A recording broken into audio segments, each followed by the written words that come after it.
बच्चों, स्वागत करता हूँ सभी का फिर से आपके अपने YouTube चैनल रंजन दा पॉली मैथ में।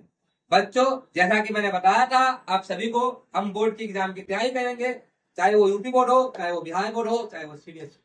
बच्चों, वैसे ज्यादातर फोकस मेरा यूपी बोर्ड पे है, इस बार ज्यादातर फोकस हमारा यूपी बोर्ड पे रहेगा। इसलिए इसलिए हम बताएं आपसे कि आज यूपी बोर्ड में जो हिंदी विषय में 3 मार्क्स के जो पक्के क्वेश्चन है उसके हम बात करेंगे। ये आपको 3 मार्क्स पक्के आएंगे। पीछे हमने साइंस के विषयों का बात किया था पिछले वाले वीडियो में, आज हम हिंदी की बात करेंगे जो आपके पक्के 3 नंबर दिया जाएगा।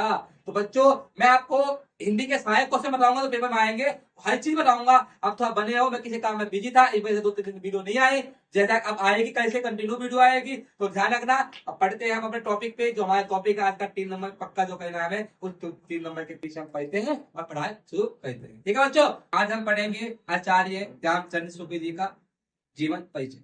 क्योंकि आपको बता दूं, घर में मैं 2 जीवन परिचय बताऊंगा, दोनों में से एक पक्का 101% आएगा, वही दोनों आएगा। यूपी बोर्ड के किसी भी जीए को हो, 100% वही आएगा। तो 3 नंबर फिक्स करिए ना आपने। एक आज का वीडियो, एक कल का वीडियो। तो कल आएगा आपका, आज है आचार्य रामचंद्र शुक्ल का जन्म, कल आएगा प्रेमचंद का। तो आपके दोनों में से 101% आएगा, बिना इसके पेपर नहीं बनेगी, ये दावा से बोल दूंगा आपको। तो अपने 3 नंबर पक्का कहना। तो हम आते हैं, अब पढ़ते हैं आचार्य रामचंद्र शुक्ल जी का जीवन परिचय। ठीक है, तो हम बात करते हैं पर आचार्य रामचंद्र, नाम क्या हो गया? नाम क्या है? आचार्य रामचंद्र शुक्ल। क्या है नाम? आचार्य रामचंद्र शुक्ल। अब जन्म कब हुआ? अब बात आई जन्म कब हुआ, जब जीवन परिचय हम जल्दी पढ़ा गएंगे। तो जन्म कब आया? जन्म हुआ 1884 ईस्वी में, 1884 में। अब जन्म स्थान क्या है? जन्म स्थान है बाबू इसका, जो जन्म स्थान बताऊंगा आपको, इसका जन्म स्थान है, देखो जन्म स्थान लिखा हुआ है अगोना। अगोना जिले के अगोना, जिले का नाम क्या है? बस्ती। राज्य कौन सा है? उत्तर प्रदेश। राज्य कौन सा है? उत्तर प्रदेश। ठीक है, अब हम बात करेंगे पिता का नाम। पिता क्या नाम है? चंद्रावली शुक्ल। क्या नाम है इसके पिताजी का? चंद्रावली शुक्ल। क्या है इसके पिताजी का नाम? देखो चंद्रावली शुक्ल। और ठीक है, इसकी मृत्यु कब हुई थी? मृत्यु हुई थी 1941 ईस्वी में। कब हुई थी मृत्यु? 1941 ईस्वी में। यहाँ लिखा हुआ है सब कुछ, ठीक है, लिखा हुआ है सब कुछ। अब हम बात करते हैं आगे। अब बात करते हैं इसे, इसकी रचनाएं क्या है, प्रमुख रचनाएं। अब प्रमुख रचनाएं क्या है इसकी? तो इसकी प्रमुख रचनाएं हैं चिंतामणि, विचारधारा, विधि, त्रिवेणी, सूर्यदान। अब देखो ये जो है ऊपर, ये क्या है हमारा? Flow chart. क्या है हमारा?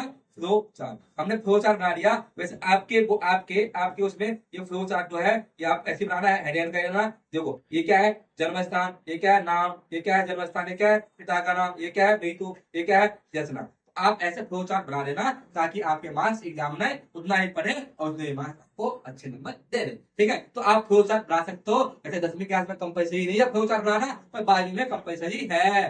ठीक है, याद रखना। 12वीं वालों अगर देख लो वीडियो, याद रखना। ठीक है, आगे बात करते हैं, सुनो। अब आते हैं हम इनके जीवन परिचय पे। क्या आते हैं? जीवन परिचय में। देखो, आचार्य रामचंद्र शुक्ल जी का जन्म जन्म सन 1884 ईस्वी। कौन सी ईस्वी बाबू? 1884 ईस्वी। 1884 ईस्वी में बस्ती जिले के, कौन सा जिला? बस्ती जिले के अगोना नामक ग्राम में हुआ था। मेरे साथ वो एक बार दोबारा से। आचार्य रामचंद्र शुक्ल जी का जन्म सन 1884 ईस्वी में बस्ती जिले के अगोना नामक ग्राम में हुआ था। एक कितनी हो गई? एक पूरी हो गई, एक पूरी हुई। उसके बाद आगे बढ़ते हैं। इनके पिता का नाम, इनके पिता का नाम क्या था बाबू? इनके पिता का नाम चंद्रावली। क्या था? चंद्रावली शुक्ल। क्या नाम था इनके पिता का?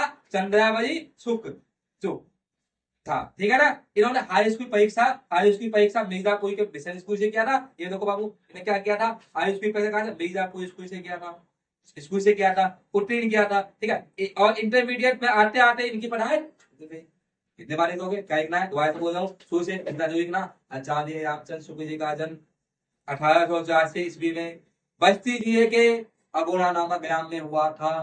अगोना नामक ग्राम के हुआ था। इनके पिता का नाम चंद्रावली शुक्ल थे। चंद्रावली शुक्ल थे। हाई स्कूल की परीक्षा इन्होंने कहा कि मिर्जापुर के मिशन स्कूल से किया। मिर्जापुर के मिशन स्कूल से किया। ठीक है, और इंटरमीडिएट में आते आते इन्होंने पढ़ाई छोड़ दी। इतनी बात तो सिंपल, इसे अपना बना के लिख देना, पर लिखना जरूरी है। मैंने तो ऐसे लिख लो, शायद जैसे मैंने सुना है भाई बात जो आपको मैंने बोला, ऐसे आप कैसे लिख सकते हो। ठीक है, लिखना जरूर बाबू। ठीक है, अब आगे बढ़ते हैं। इसके आगे क्या लिखना है भाई? इसका आगे हमें क्या लिखना है? इसका आगे बात करते हैं। तो सुनो सुनो सुनो, इसका आगे बात करते हैं। तो ये हो गया, दोबारा से। तो इसके पश्चात उन्होंने मिर्जापुर के न्यायालय में नौकरी करने लगे। मिर्जापुर के कहा कहने के न्यायालय, न्यायालय की कोर्ट जानते हो तुम लोग? न्यायालय क्या था, कोर्ट में न्यायालय कहते हैं, उन्होंने क्या किया, न्यायालय में नौकरी करना स्टार्ट कर दिया 10वीं के बाद। 12वीं तो इंटरमीडिएट करके पढ़ा छोड़ दिया, तो क्या कह रहे नौकरी करना स्टार्ट कर दिया। ठीक है, नौकरी करना जब स्टार्ट कर दिया उसके बाद क्या कहा इसने, नौकरी करने लगे। किंतु स्वाभिमान के कारण या नौकरी छोड़कर मिर्जापुर मिशन स्कूल में मिर्जा मतलब स्वाभिमान के कारण क्या कह रहे हैं, मिर्जापुर मिशन स्कूल में, कौन से स्कूल बाबू, मिर्जापुर मिशन स्कूल में, मिर्जापुर मिशन स्कूल में चित्रकला के अध्यापक हो गए।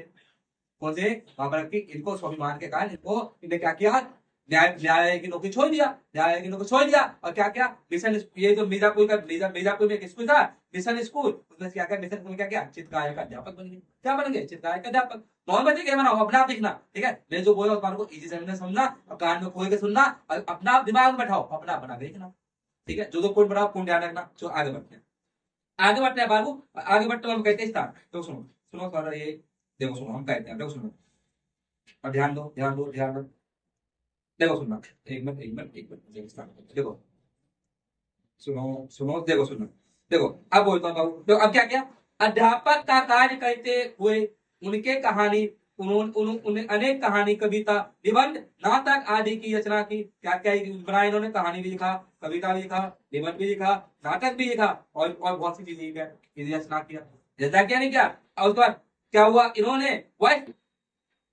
क्या किया, मिशन स्कूल से कहने के बाद, मिशन स्कूल से काम करने, मिशन स्कूल से कहने के बाद, जो मिशन स्कूल में गया वो, मिशन स्कूल से कहने के बाद क्या किया, मिशन स्कूल में चित्रकार का अध्यापक बने थे मिशन स्कूल में। उस पर उन्होंने क्या किया, अध्यापक का कार्य करते हुए, क्या काम करते हुए, अध्यापक का कार्य करते हुए उन्होंने क्या किया, कहानी लिखा, कविता लिखा, निबंध लिखा, नाटक लिखा और बहुत सी रचना किया। रचना के मतलब क्या होता है आपको, जैसा मतलब जितनी भी कहानी लिखी, कविता लिखी, संपादन लिखे, कुछ भी लिखता है ना, वो सब रचना करते हैं, एक ही आदमी आता है रचना करते हैं। ठीक है, तो आगे बात करेंगे। ठीक है, अब उसके बाद क्या हुआ, इन्होंने वॉइस 19 वॉइस, कौन सा वॉइस तक, इन्होंने 19 वॉइस तक, देखो 19 वॉइस, अब इसको ऊपर एक ना अच्छे हेडिंग कर देना, 19 वॉइस तक काशी नगी पंचायती पत्रिका का संपादन भी किया।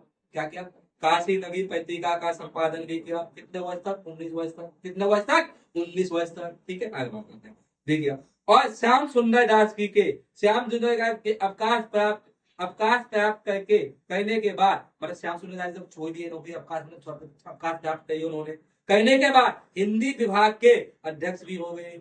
क्या हो गए, जब श्याम सुंदर दास जी पहले अध्यक्ष थे वो हट गए, वो ये बन गए, अवकाश उनको मिल गया तो कौन बन गए, आचार्य रामचंद्र शुक्ल जी बन गए। ठीक है, आगे बढ़ते हैं। ठीक है, प्राप्त करने के बाद ये हिंदी विषय विभाग के अध्ययन कर, एक मिनट हिंदी विभाग के क्या बन गए, हिंदी। आगे बढ़ते हैं, देखो सुंदर दास जी अवकाश प्राप्त करने के बाद क्या हुआ, हिंदी विभाग के अध्यक्ष भी हो गए।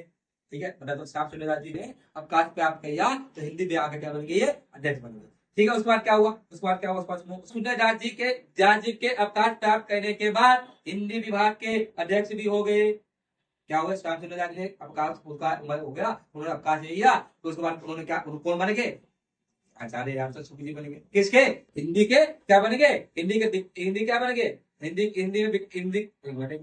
विभाग के अध्यक्ष क्या बन गए, हिंदी विभाग के अध्यक्ष बन गए। उसके बाद स्वाभिमान और गंभीर प्रकृति का हिंदी का दिग्गज साहित्यकार, कब बाबू, 1941 में, कब 1941 में, कब 1941 में, याद रखना कब मृत्यु हो गई इनकी, 1941 में। तो इसको आप हेडिंग में करना, स्वर्गवास हो गए। क्या हो गए, 1941 में स्वर्गवास हो गए। ठीक है बाबू, तो आप मैं दोबारा से बना लूं आपको क्या क्या क्या क्या लिखना है, आप देखो सुनो। अब आती है रचना, रचना में क्या क्या लिखा है, रचना में, रचना देखो सुनो, रचना में क्या क्या है देखो। आप अगर पेपर बोलता है ना आपको कवि का जीवन परिचय, एक और रचना है, मैंने बहुत सारे रचना लिखा, और एक हेडिंग लिखना रचना, 3 नाम कोई सा लिख देना।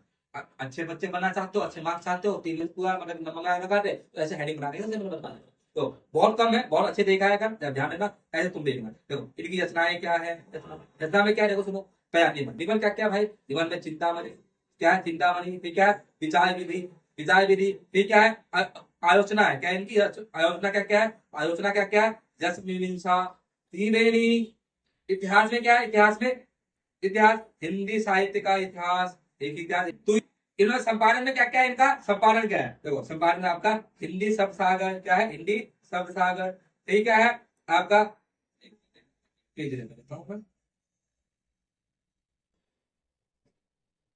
देखो अब देखते हैं, देखो सुनो क्या है, देखो सुनो क्या है, हिंदी शब्द सागर, ठीक है, नागी पहचानी, ठीक है, नागी पहचानी पटेगा, ठीक है, तुलसी ग्रंथावली, ग्रंथावली क्या, तुलसी ग्रंथावली आदि। ठीक है बाबू, ये सब कहते हैं इनकी रचनाएं थे। और आप रचना में देखो सुनो, रचनाएं आप एक बयान में कह सकते हो, रचना राय के हेडिंग कोई सा भी 3 नाम लिखना, लिखना आदि, उसमें नंबर पूरे मिलेंगे। अगर अच्छे से लिखना लोग ऐसे लिख सकते हो, निबंध अगर है ना, उसमें आएगा है ना, इतिहास आएगा ना, संपादन आएगा है ना।